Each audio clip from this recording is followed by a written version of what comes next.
You're welcome back. This is Newsfile. It's your most authoritative news analysis platform.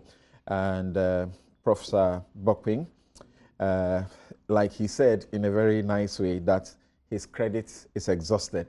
So he's out of here. So Professor Bokping has taken leave of us.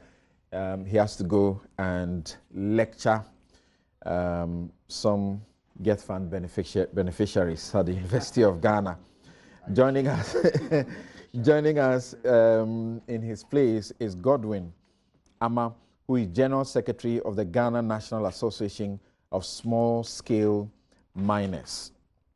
So I suppose that the Gov't matter, we can discuss it forever. So we can terminate it here and proceed to the matters concerning the mining, illegal mining, and news coming in that we have come to know in the course of the week is that, latter part of the week is that there is going to be a withdrawal of soldiers from Operation Vanguard sometime in March, and only the police will continue that job. What exactly is happening? There was also a petition to the Special Prosecutor Martin Amidu to look into what was described as corruption as far as the excavators that have gone missing is concerned. The Special Prosecutor wrote back to say that he will not be able to do that job. So let's begin with Godwin. Godwin, welcome. Thank you. Right, good to have you again. This is where you are, this is what you do. Help us understand what exactly is going on, why you think that there would be the thought to tinker with the Operation Vanguard. Okay, thank you and good morning to your listeners. I think first of all, we need to understand go back a little bit to understand why military were introduced into the small-scale sector when there is any form of illegal mining. Prior to the promulgation of the small-scale mining Act, that is the PNDC Law 218, to allow Ghanaians to mine, there were a lot of illegality in the system, and the military were always introduced to come in and safeguard the environment. But it's not sustainable. They come, they are withdrawn, they come and they are withdrawn. So in 2006, after the promulgation, during the President Kufuor's era, the military also introduced again, which we have the Operation Flashout. Then in 2013, also the military came in again in the NDC era to also flash out or crack down on the foreigners who were involved in the artisanal and small-scale mining sector. Then in 2017, we have Operation Vanguard, which is a joint military and police operation to also crack down on illegality.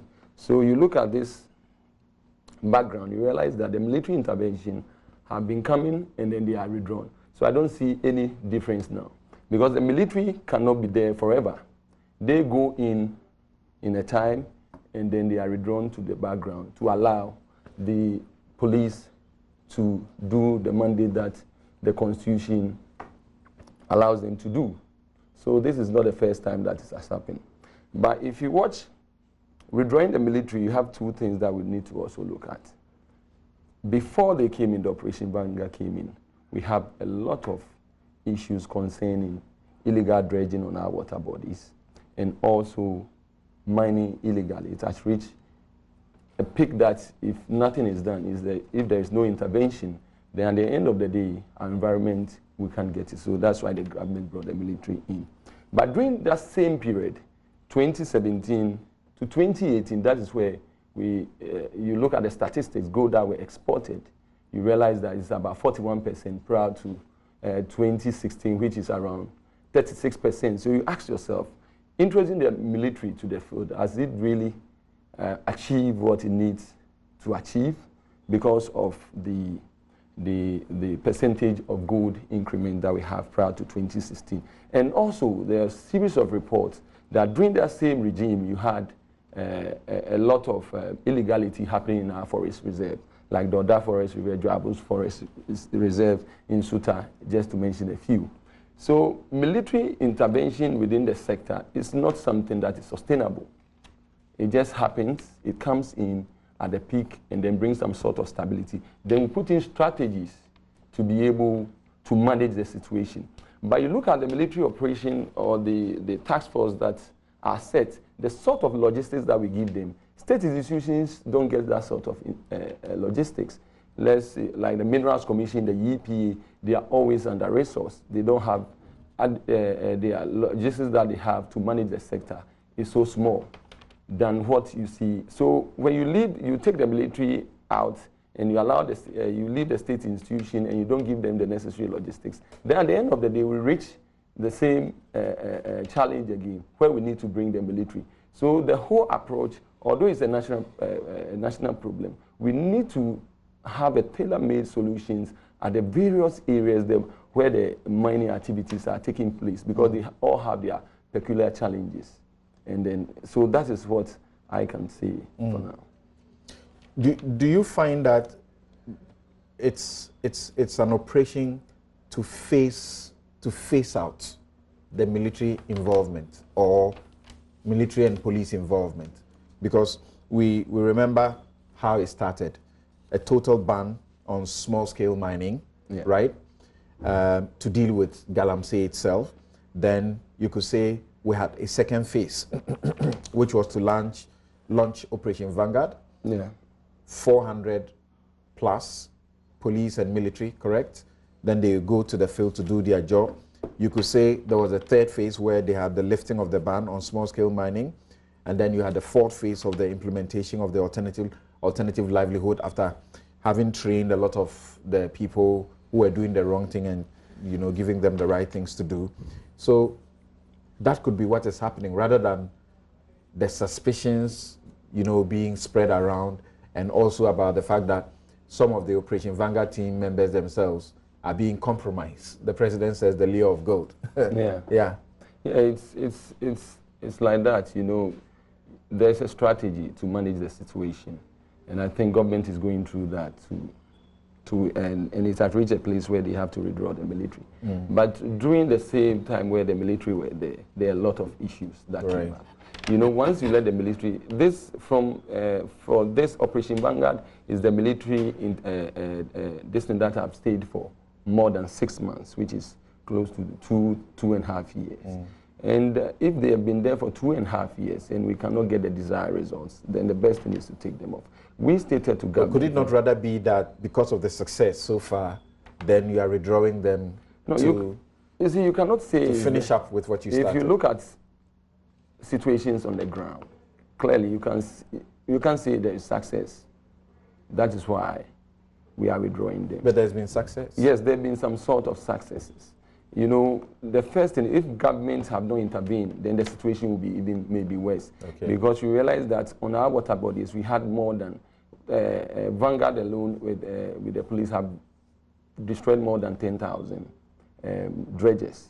And the Small Scale Miners Association, our task force, also over 8,600. So if this intervention have not come, then we'll be having close to 20,000 illegal dredges dredging our river bodies. Then what will we get now? The situation will be far worse.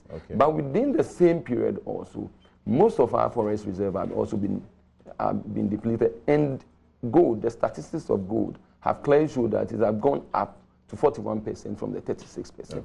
So it has both pluses and then minuses. Are you disappointed that the special prosecutor saying that he can't investigate the petition that was brought to him about the excavators matters? Yeah, I think he should.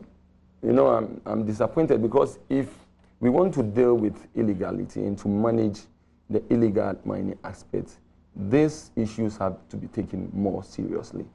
Names that comes out or allegation that comes out should also be investigated, and the proper punishment or sanctions should be given to people who are involved.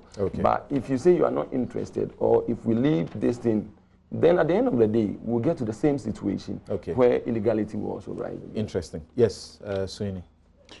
Well, maybe on a lighter note, I just wanted to draw my brother's attention to the fact that Gov't Fund was set up as a social intervention project, and it must remain as such. He has been screaming for sometimes about whether the NDC has ever set up any, social intervention project. I think there's no dispute that Gov't was just, set up as a social intervention he has project. been screaming that the NDC has never done that. So that's why I'm saying a light and I'm just rubbing it in. Okay.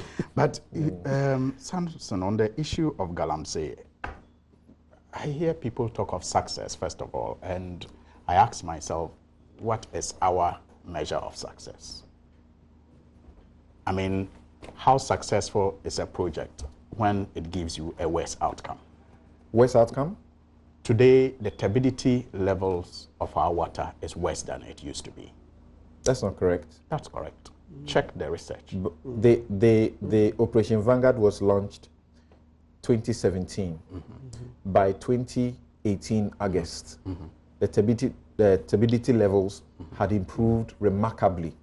And as we speak, I would bring up the statistics from the Water Resources Commission. I have seen a report on ResearchGate. I don't remember which body did it, but it showed clearly that the turbidity levels had increased. Diseases in the communities along some of our major rivers have increased, and so what you see. Which report is that? It's not. That's I will pull it for you in due course. But I'm saying that. Don't remember. I am saying that. I'm saying that I don't know what we call success, because clearly, even Joy FM's own report on the pull out by the Operation Vanguard concludes that the campaign has failed.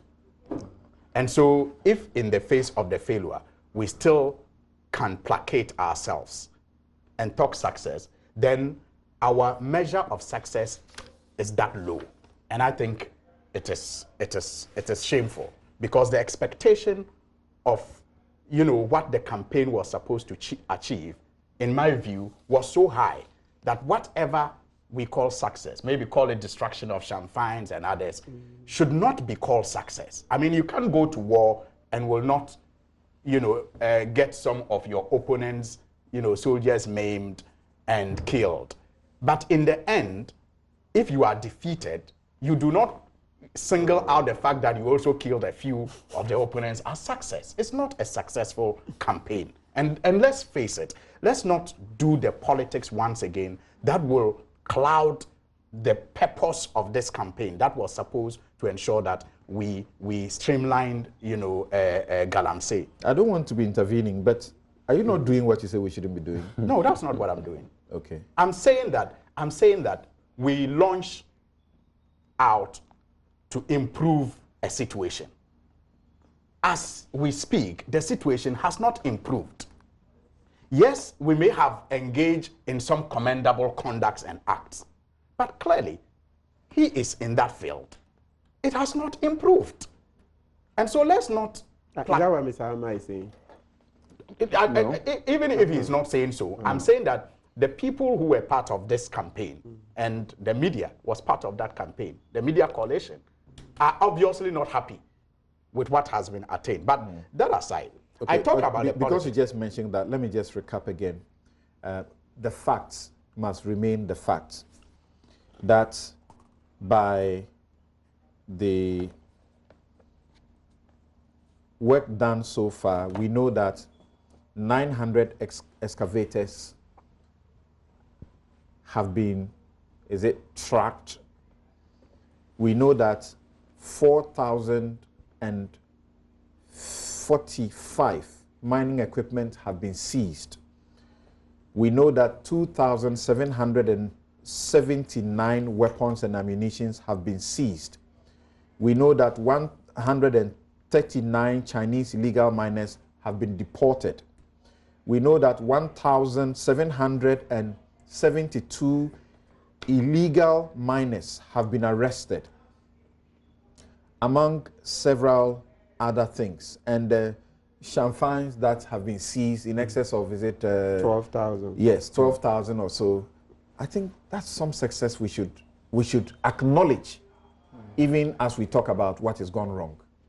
Maybe we are more interested. Is it 500 excavators we are interested in? No, maybe we are more interested in effort than outcome. And if we want to,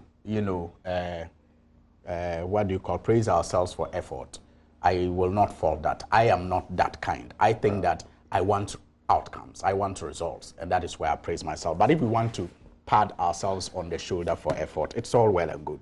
Because, you see, this is not the first time that as a country we have engaged in this fight against Galamsey.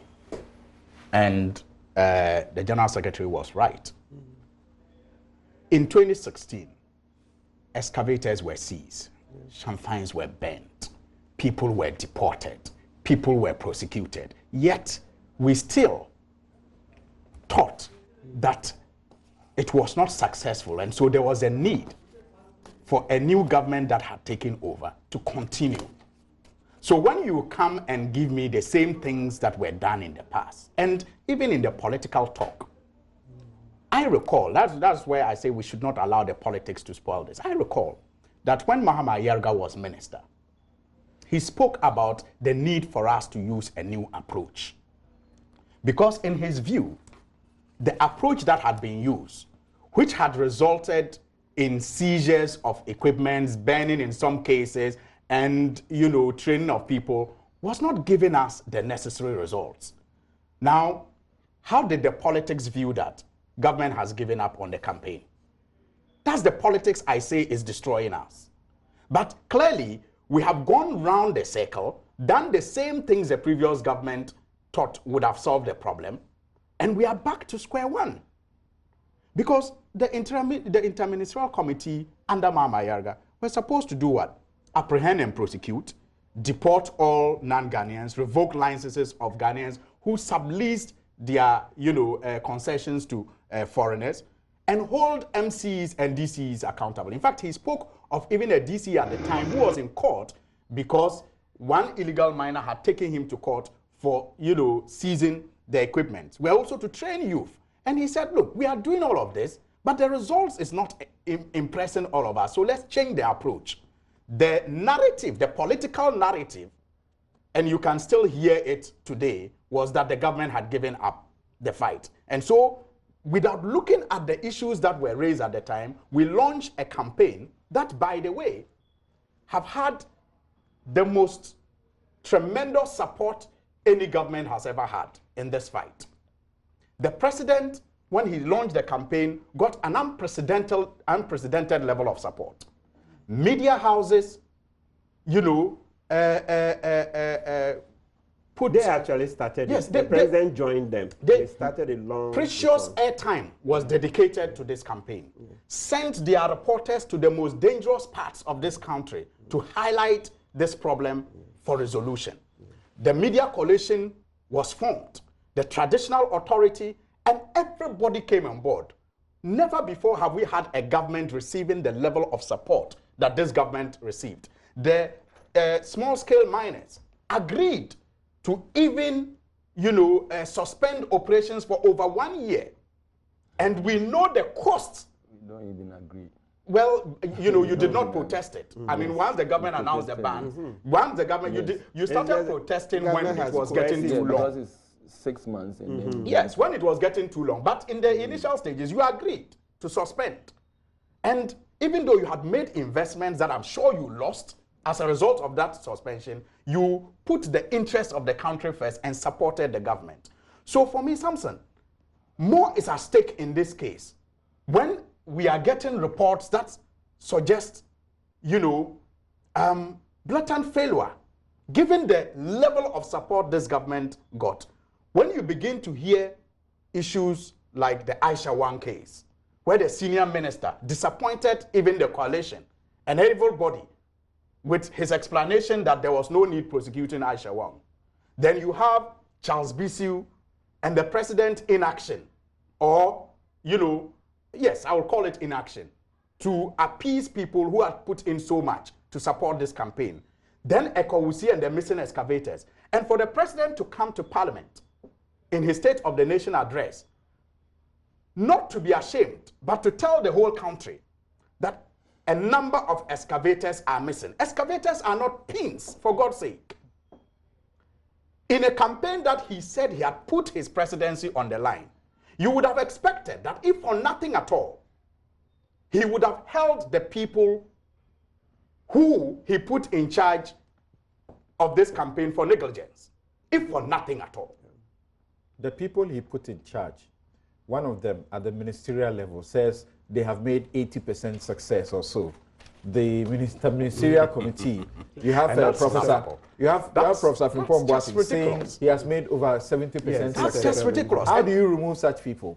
Well, but the president, I mean, I'm saying you have achieved 70 and 80%, and excavators, not excavator. Look, an excavator cannot, even if you are going to move it from one destination to another, you need is it a payload? No, a low bed. A low bed. Can you imagine? And the president says a number of them is missing, coolly, and tells us nothing about what he's doing with the people he put in charge. No, he says that if you are found to have done wrong, you will face the law. Yeah. Samson, let's use an analogy. I know you are a lawyer. You hire a watchman to take care of your home whilst you are out doing this job. You get back home, thieves come to your house and pack everything out. And your watchman is there. And you report the matter to the police. Let's be sincere. Even without accusing your watchman of being responsible, will you allow him to report to work the next day? Will you? Let's be sincere. So the president here is like you, the landlord. You have put ministers in charge of a campaign that you have put your presidency on the line. If for nothing at all, what has happened to the good governance expectation of asking people to step aside whilst investigation goes on? Doesn't the president think his presidency is that important to him to at least ask these people to step aside whilst investigation is going on? And I'm more disappointed by even the reaction of the special prosecutor. And you see, I was one of the people who was very critical during his, vetting when he appeared before the appointment committee. It took prevailing upon me to even support his nomination. And I raised a number of issues before I, approved his nomination, and pleaded and prayed that he will prove me wrong. Because if he did, it was going to be in the interest of this country. Unfortunately, by some of the positions that he has taken, sadly, I feel vindicated. Why will he, for example, in the case of PDS, tell us that he doesn't have the mandate? PDS that we all know involve politicians, and which has led to even the US government terminating an agreement with us. If for nothing at all, we need to know what angered the US government to take that decision. But the special prosecutor says, I'm not interested. Then you have this Galamsey matter where government officials are complicit, including a video recording showing that some sort of discussion had gone on for party to benefit from whatever operation related to this Galamsey matter. And the special prosecutor suggests that those could be conjectures. Oh, no, but he said the CID is investigating. There are other issues. Yes, there are other issues. There are other issues that the CID is investigating, that he is currently investigating. And you see, for me, what was even curious this week is not just the refusal to investigate this matter, but the comment also on the, on the Auditor General. When the Auditor General had battles with Osafo Mafo, I thought that would have been an appropriate time to come to the defense of the Auditor General. He didn't find it necessary until, in my view, especially Sam Garba, others have had issues with him, especially Sam Garba had issues with the Auditor General, because the interviewer who interviewed Sam Garba was the same interviewer interviewing him. And so then he says, leave the Auditor General alone to do his work.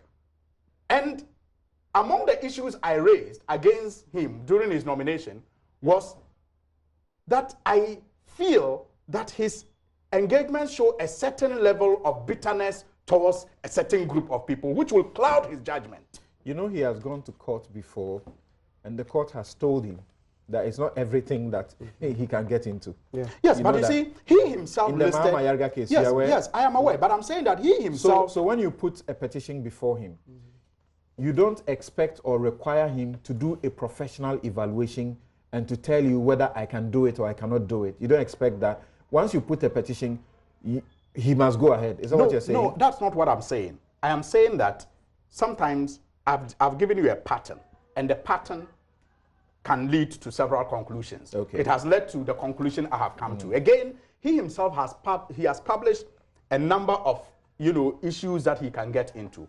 One of it, I was trying to just pull it out because he wrote to the Daily Graphic then and they published it. One of it includes using public office, for private gain. He listed it. Yeah. Now, tell me... That's the definition of corruption. Yes, and he quoted the relevant article that will allow him to get into that matter. Right. Tell me which part of the petition that ASEPA presented does not include people using public office for private gain. Okay, let's listen to Kweku Asoma-Kyereme, the Lands Minister, and also hear Mensa Thompson, Executive Director of ASEPA, the ones who filed the petition to Martin Amido. Excavator has been sold, of which I am aware of. As I speak to you now, I'm yet to take full inventory together with the committee in charge of, interministerial committee, to ascertain the figures involved. The law was recently amended just last year to give the Minister of Mines that opportunity to take charge of all such equipment. So I have spoken to my brother Frempong Boateng, my colleague, to go all out with my ministry so that we take inventory of such equipment, and then a formal handing over is made to the ministry. So as I talk to you now, I cannot best tell the number of excavators. Forgive my ignorance, but I want to find out how much has been spent so far in the fight against illegal mining. Unless I look at my record, I cannot tell. It comes as part of budget per a year. So if you calculate from 2017, we will know, but it is on paper. So until I refresh my memory, I will not be in a position to tell you the exact figure that we have expended on. We are very disappointed with the response from the OSP, especially on the basis of which the special prosecutor decided to decline legitimate jurisdiction to investigate this matter. If our petition is made of conjectures, if the evidence we submitted are all conjectures, how is that conjecture useful to the CID in their investigations? So clearly, you see that there is a deliberate attempt by the special prosecutor not to look into this particular matter. We are going to meet with our lawyers tomorrow to further discuss the matter, and then we'll come up with our next line of action. All right. So on the issue of how much has been spent on the project so far, just a minute. Suini has some information there. Then I'll move to Martin and Afinyo Marking. Yes. Samson, I did a statement on the floor of Parliament. That's right. And in that statement, I revealed that I am aware, and I have the warrant right here with me, that the Interministerial Committee every quarter was given over 33,000 Ghana cedis. I want to quote the exact figure. Over 33,000 Ghana cedis every quarter was released from the Finance Ministry to the Interministerial Committee. It's 33,420. No, sorry, did I say 33,000? Yes. 33 million every quarter. Okay. 33 million. It's 995.53. That's the release. Every quarter. Every quarter.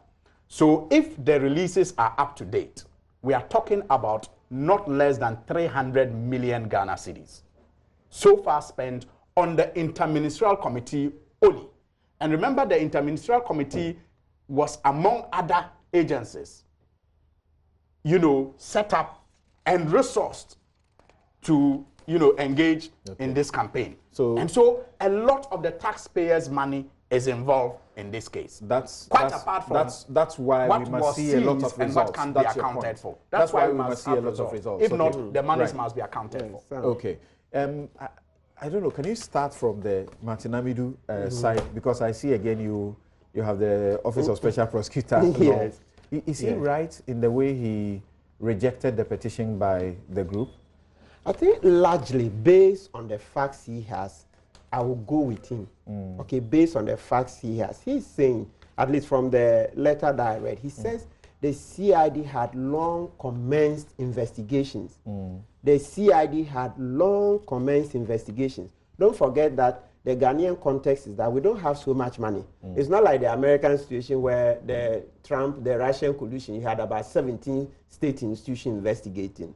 In Ghana, we don't have that much money. So if the CID had taken the lead, and we've all seen the tape, we've heard it. So we will expect that, of course, there will be a prosecution, because listening to the tape, it looks good. There's a prima facie case, I dare say. Okay, so in this particular one, I'm not bothered by the fact that he had to resile from that investigation. He had to cede ground for the CID, because let's not forget, under Section 73 of his Act, talks about cooperation with other public institutions. Okay, even 73(1) states that the office may conduct investigations in cooperation with other public institutions. You see, and so on and so forth. So I'm looking at it that to the extent that he says the CID had had gone far, unless we have evidence to challenge that. In the absence of that evidence, let's wait for the CID to conclude. Remember, investigating is one thing, prosecuting is another. So if they finish, they may well say, okay, Mr. Amidu, you do the prosecution. Or if the CID fell up to the task, they will go ahead. So should he have paused or stopped there? Because that was the substance of the matter. The second and most important paragraph of his reply to them, his letter to them. He said the CID had long commenced investigations, and he said it will not have been in the interest of safeguarding the public purse for this office to refer to its investigation division the same matters for investigation currently, even if your complaint fell within the mandate of the office. Yes, that's good. So you see that he's giving room that it's possible that he, Mr. Amidu, has let me call it in this context, jurisdiction or mandate to go on. But because the CID had gone far, so if we accept that the CID has gone far, let's wait for the CID to conclude. Because as I said, thankfully, and the Ghanaians are vigilant, there is a tape which we've all seen. So I am not afraid. I can't see the CID making this one a foolish case. They will suffer dearly for it if they attempt to. Didn't you see expose 12? Number 12. Oh, but they've been, okay. But the AG says they are about to prosecute. No, but Asefa was saying that they have a lot of evidence, and they told the special prosecutor that they will bring these things forth. So they should simply give it to the CID. Yes, let's go on with that. They should give it to the CID because that's important. And for me, I'm surprised that people want Mr. Amidu to get into more cases. When even those that he has begun, he hasn't finished. Remember even the first one, Duncan Amoy's case, the moving Pina against Alfred or Ben Boate. What have we heard about it? That's the first case. The first case that was reported to him, he's not been able to conclude it. There are other cases. But now that particular matter, there is now a petition to Shraj against him on the same thing, right? Yes, similar. Yes, they're saying that in actual fact, while he was in office as boss MD, he abused his office. He brought his friends together and then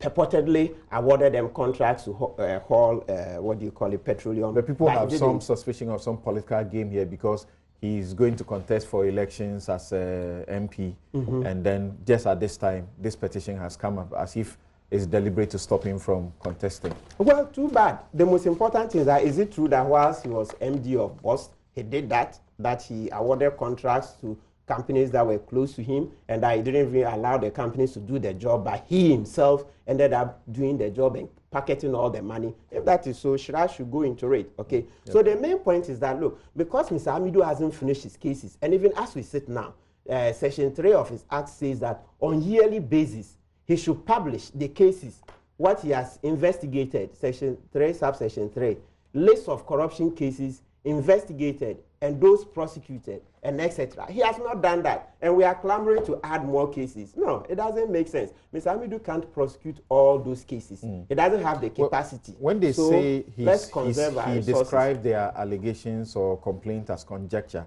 are they right? If you read his letter, he said that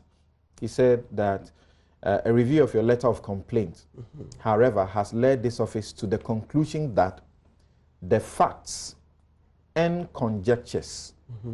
Does that mean he said they are dealing with conjectures? He said the facts and conjectures upon which you underpin your complaint do not raise any issues of corruption and corruption-related offenses as narrowly defined under Section 79 of the Office of Special Prosecution Act to warrant any investigation by this office. In view of that, he was sending it to the CID, even though he knew that they were seized with it. Yes, Mr. Hamidu shouldn't have written that. You see, so we come back to the point that, you see, we need somebody stronger than him to rein him in. That's why I've stated elsewhere that I don't think Mrs. Is it Linda Ofori-Kwafo, the chairperson of the special, I don't think she's, made her mark in life as much as Mr. Hamidu to be board chair.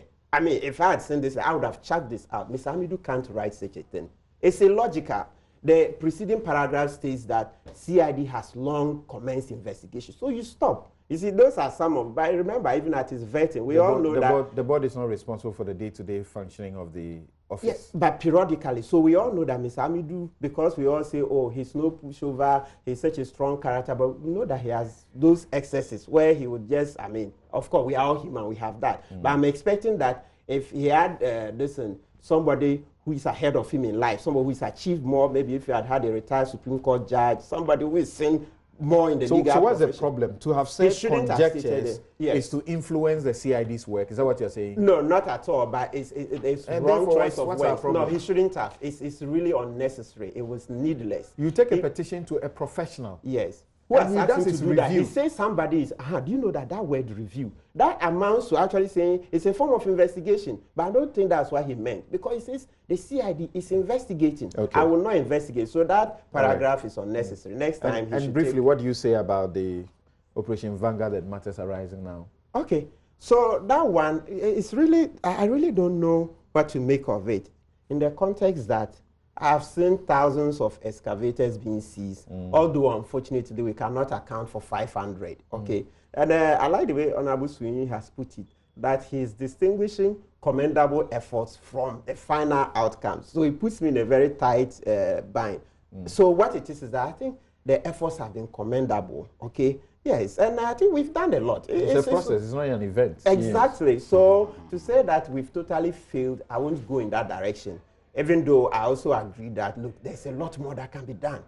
And there's a lot more. And you see, this failure of the president to ask Dr. Frimpong was it Professor Frimpong was to step aside. It's not new. That's how they've been conducting business in this country. Okay, you have in the previous administration, when Efri Ankara led people to the World Cup, you saw all the appearance fees, blah, blah, blah. Mama simply took him to the Jubilee House. That's where he kept him.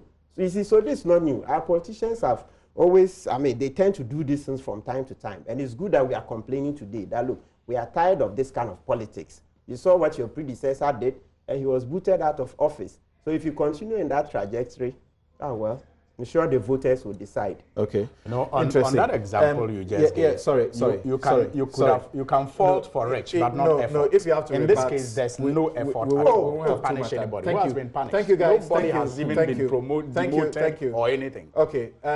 I take a break and then we hear from Figure Marking.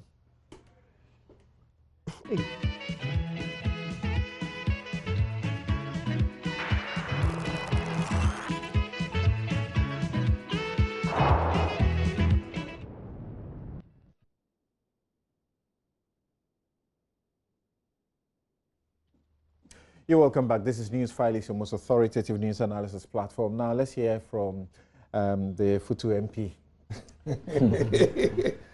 Okay, Samson, thank you. Yes, so like they say, it's not good to be celebrating that 4,500 small-scale miners or people who are doing wrong things have now been trained properly to do it correctly.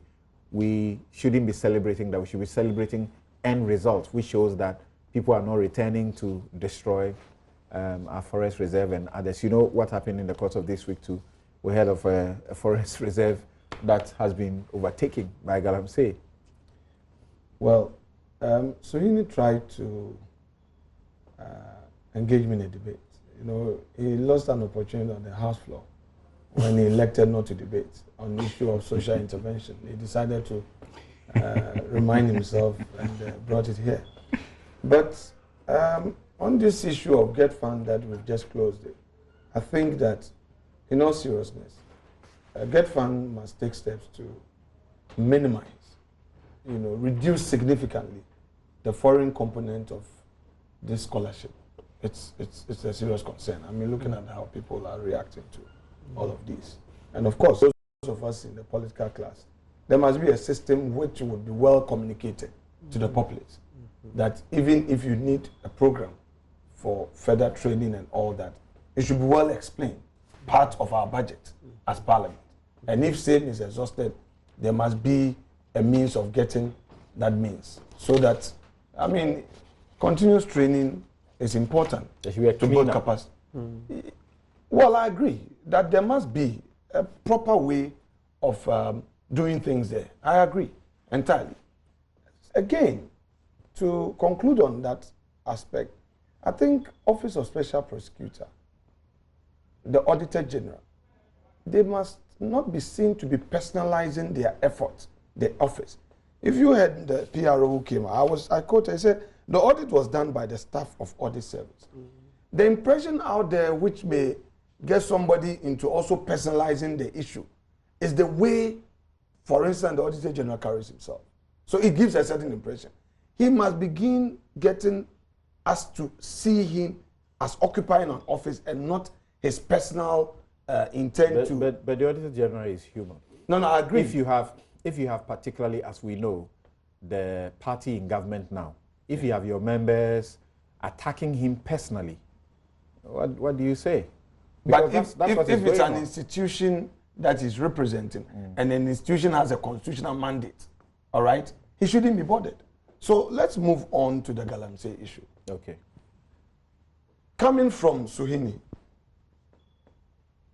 is not surprising because he has an election ahead. His party wants to make a point.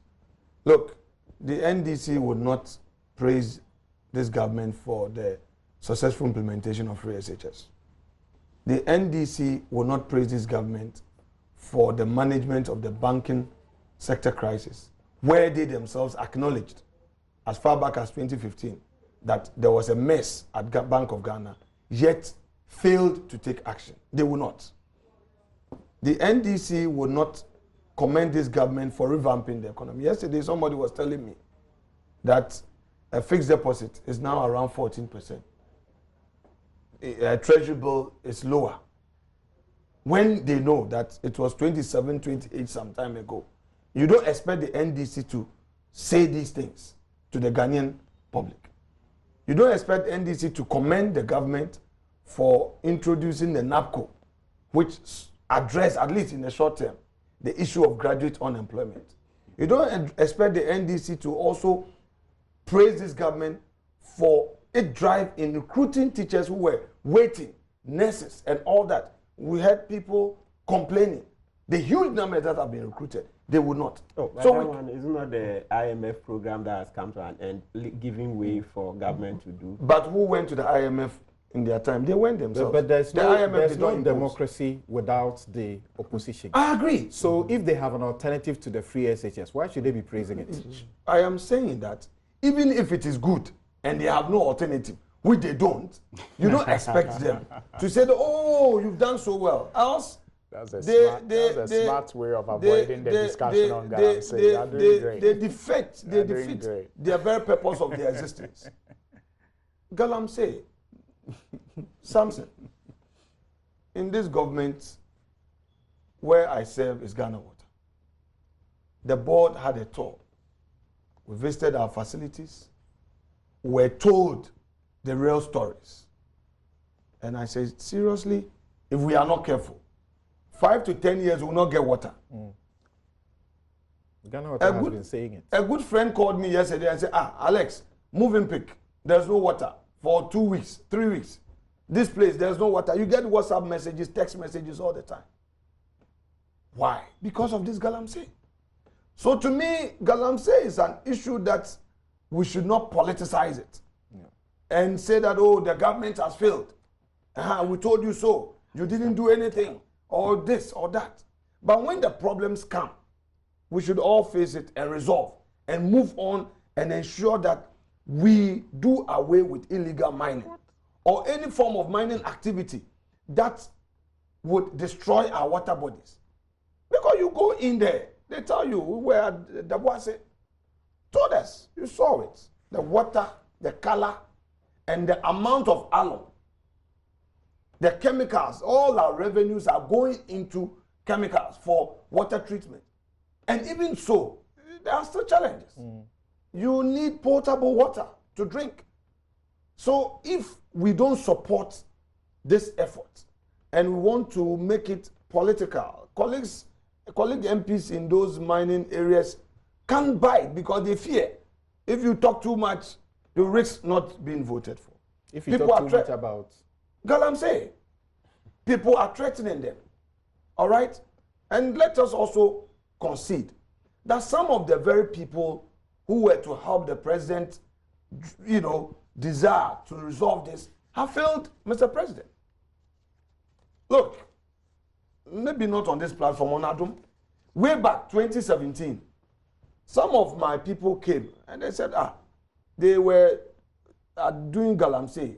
They came back home and they want to go back because they've been told that some of the soldiers, if you make contribution for them, then they allow you and then they'll give you a signal that today we are coming, so don't go. They came to me for money that, Chief, we want to go back. I said, so how do you make, I said this thing.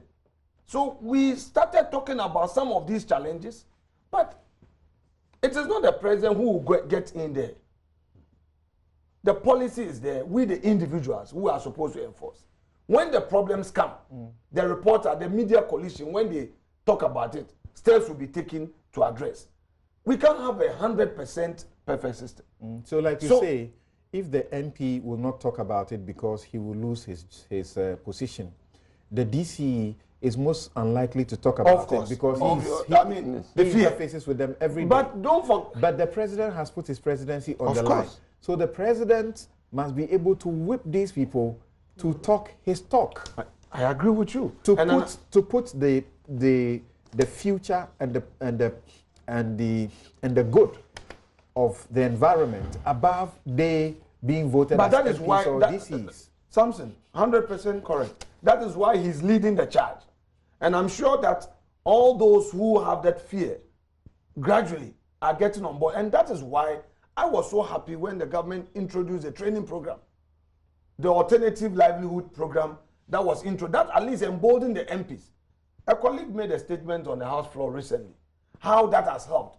Many of our youth have been trained. I saw a policy paper on that where people were given the alternative livelihood training. Okay, engage in this other thing, get funds for it, and all that. It has happened. That, my friend Suini will not talk about it. But he would want to focus on excavators.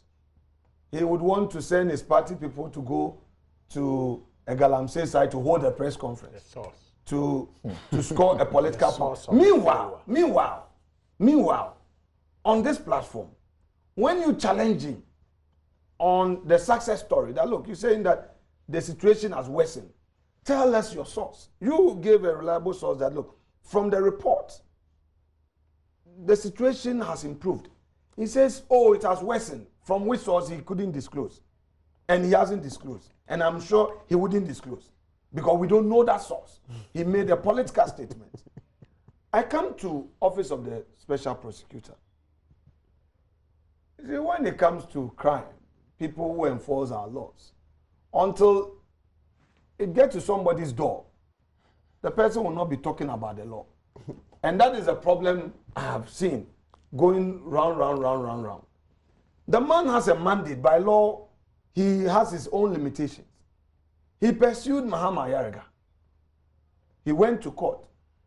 Her ladyship, Efia Sewa, as I portray, sitting as a high court judge, made a ruling.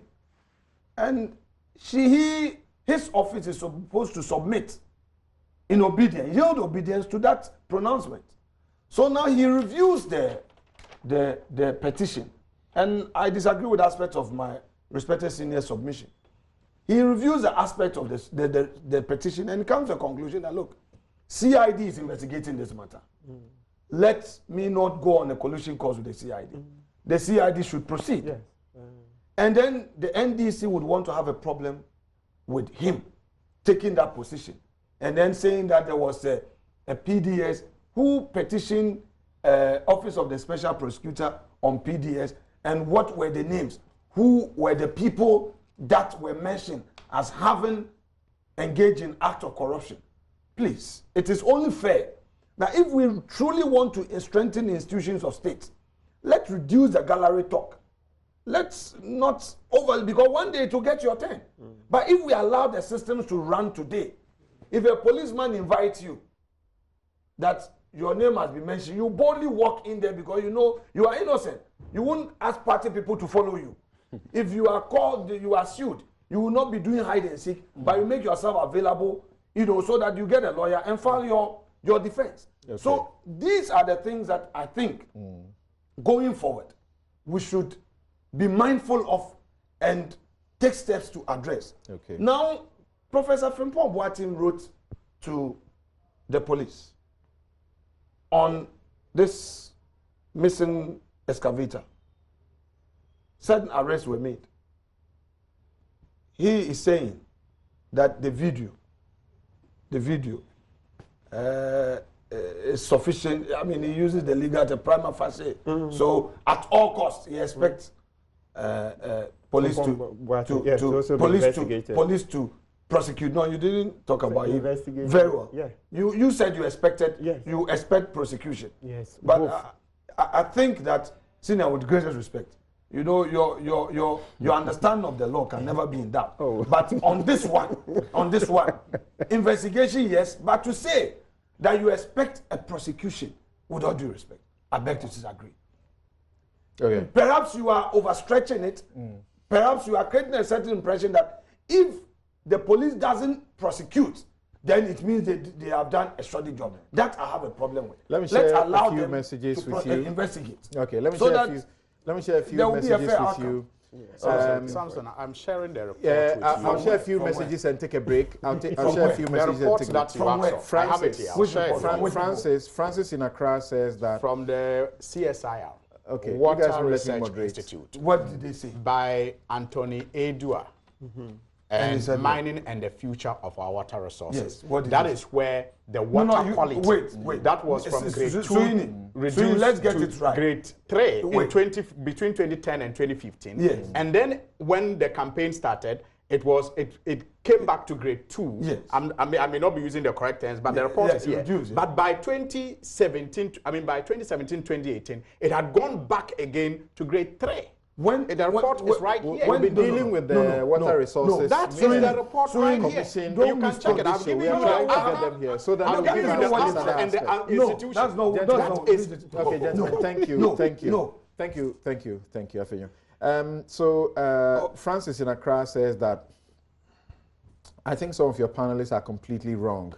I'm not sure. He disagrees. Yes, I'm not sure Martin Pebu and others are very familiar with the standard procedures or processes of the work of the Auditor General. If they did, they would understand that the Auditor General only checks the relevant documentation and interacts with management, which is the auditee. The beneficiaries or alleged beneficiaries are not the auditees. It's the management of the public institution. The Auditor General did his work well, and people should stop portraying their ignorance on this work. Stop defending the indefensible.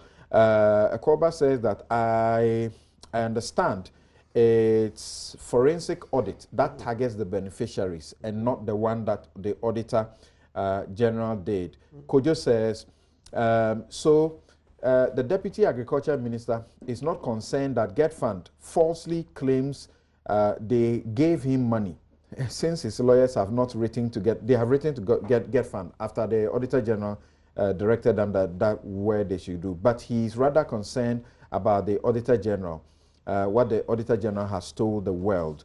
That is unfortunate. Okay.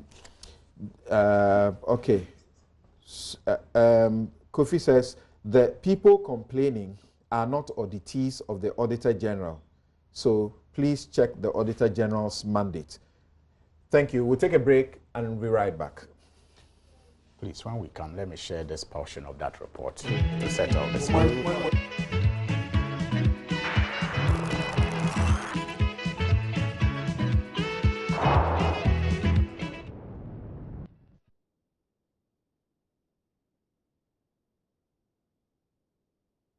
You're welcome back. This is Newsfile. It's your most authoritative news analysis platform. Let me read one message from YK Ansayeboa. He says, listening to all the politicians on Newsfile today and in the past, they all wear the same unpatriotic mindset to defend their political parties at all costs. And it is annoying to listen to them play this game over and again. It's difficult to make a Ghanaian politician understand to say the right thing and to do the right thing for Ghana first, when their salary depends on them not to do just that. He says that's the shameful truth. If we keep NPP and NDC doing this to our country, our children are the ones who will come and suffer and deal with the remnants. Okay, that's a heavy one. Right, so Samson, yes, before yes, we went yes. on the break, right. You have shown us proof of your source, exactly, of what you were about to say. Exactly. Yes, Thank you. But so, my point also was that there's a latest by the Water Resources Commission, which shows that there's been a lot of improvement. Which I have not seen, right. And so I will not contest. Okay. But what I have seen right. Shows that, I mean, after the research, the water quality had gone bad. In fact, I said class, group. The term used in the research is class 2 and class 3. Right. But you see, he makes the point about us not politicizing this matter. And I always wonder what we mean by politicization when we are holding our government to higher standards of delivery. How is that politicizing a matter? You mean partisanship? You're trying to take advantage? No. The point is, our government is engaged in something that will benefit all of us. And if I expose the weaknesses in what the government is engaged in and suggest ways that those weaknesses can be strengthened to our collective benefit, how is that politicization? So the point that has to be made is that for some people, you know, it is okay to criticize, you know, I mean, it is okay not to criticize them when they are in government because they know too well. I think it is called something about the expert. You know, the expert, it's assumed that some people are so good at governance that when they are in charge, you don't even criticize some of the things they do, because when you do, it amounts to politicization. Okay, so we won't be able to proceed to the speaker's comments and the rest of them. I'd love to. But Mr. Ama, I think we should just finish up on this because we have just a few minutes to go. So what's the way forward? And I see you have made some notes. Eja Adam says that this Galamsey menace has now attained the height of pure terrorism and existential threat to national security. Can't it be tackled with legitimate military police firepower, even if those involved are government appointees? But to Suhini, if he can assist us with some information, how many excavators were seized in their time? Okay, interesting. Yes. He should ask Wuntumi will give him the number. Yes, Ama. Because he claims he was a victim. Thank you very much.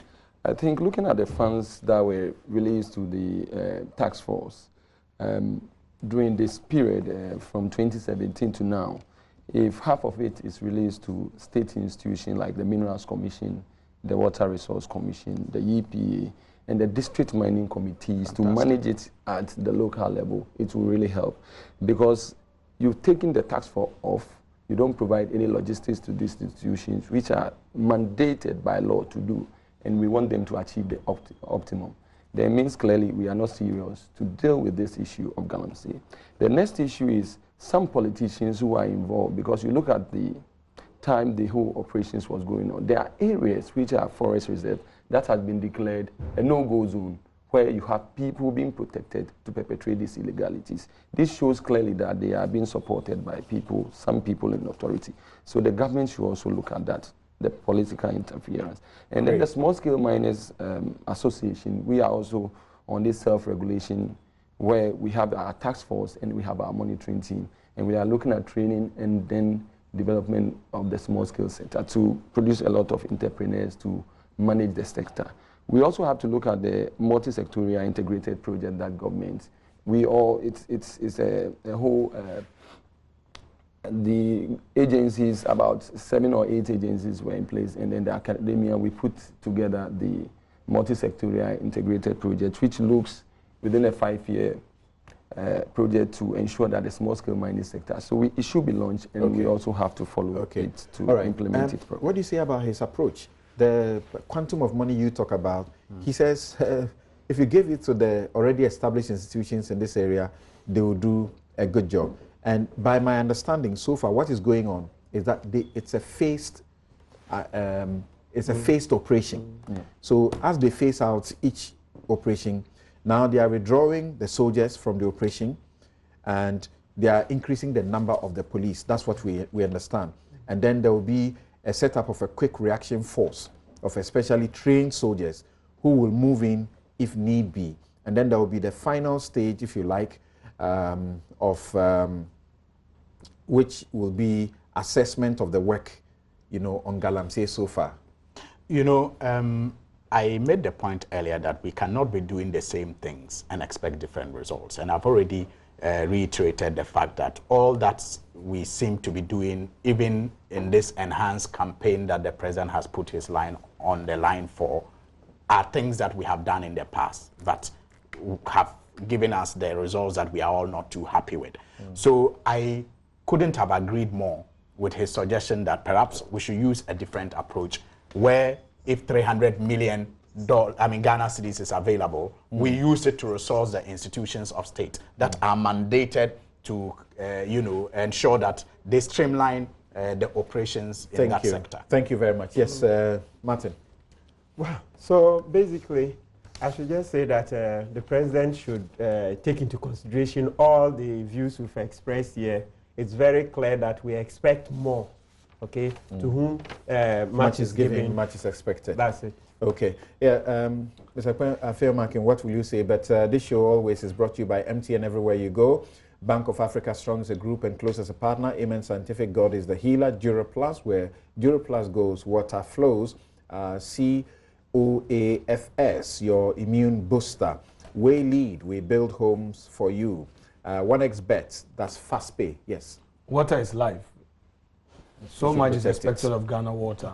If we destroy our water bodies, we will not get water in our homes. That's why it should be very supportive when we are highlighting no opportunity for that anymore. Thank you very much. Thank you very much.